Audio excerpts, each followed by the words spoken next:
రాజకీయాల్లో మాటల యుద్ధం అనేది నిరంతరం సాగే ప్రక్రియ. ముఖ్యంగా అమరావతి రాజధాని అంశం గత కొన్ని ఏళ్లుగా ఆంధ్రప్రదేశ్ రాజకీయాల్లో ఒక పెను సంచలనంగా మారింది. అయితే ఇటీవల ఒక విలేకరి మాజీ ముఖ్యమంత్రి జగన్మోహన్ రెడ్డిని ఉద్దేశించి, సార్ మీరు మళ్ళీ అధికారంలోకి వస్తే అమరావతి కట్టడాలను పూర్తిగా ఆపేస్తారని అడిగిన ప్రశ్నకు ఆయన ఇచ్చిన సమాధానం ఇప్పుడు రాష్ట్ర వ్యాప్తంగా చర్చనీయాంశమైంది.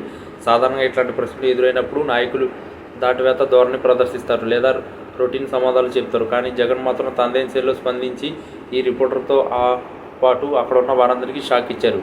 జగన్ ఈ ప్రశ్నకు సమాధానం ఇస్తూ తన గొంతులో ఎక్కడా తడబాటు లేకుండా చాలా స్పష్టంగా తన విజన్ను వివరించారు. మేము ఏ నిర్మాణాన్ని ఆపడానికి రాలేదు, కానీ ప్రజాధనాన్ని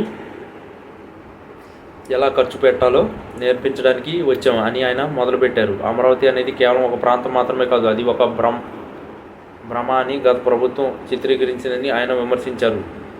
కేవలం కొన్ని గ్రామాల అభివృద్ధికి మాత్రమే రాజధానిగా చూపడం వల్ల రాష్ట్రంలోని మిగిలిన ప్రాంతాలు వెనుకబడిపోతాయని ఆయన కుండబద్దలు కొట్టినట్టు చెప్పారు.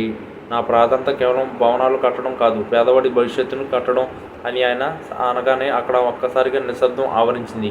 అమరావతిలో గ్రాఫిక్స్ చూపించిన 1000 కోట్ల కుమ్మరించడం కంటే రాష్ట్రంలోని ప్రతి జిల్లాకు సమన్వయ న్యాయం జరగాలనేది తన ఉద్దేశమని ఆయన స్పష్టం చేశారు. ఒక రిపోర్టర్ అడిగిన ప్రశ్నకు ఆయన స్పందిస్తూ, కేవలం ఇక్కడ ఉన్న 5-10 బిల్డింగుల వల్ల రాష్ట్రం మొత్తం అభివృద్ధి చెందుతుందని మీరు నమ్ముతున్నారా అని ఎదురు ప్రశ్నించారు. మా ప్రభుత్వం 3 రాజధానుల విధానాలు కట్టుబడి ఉందని, అది అమరావతిని నాశనం చేయడం కాదని, అన్ని ప్రాంతాలు సమానంగా గౌరవించడమని ఆయన వివరించారు.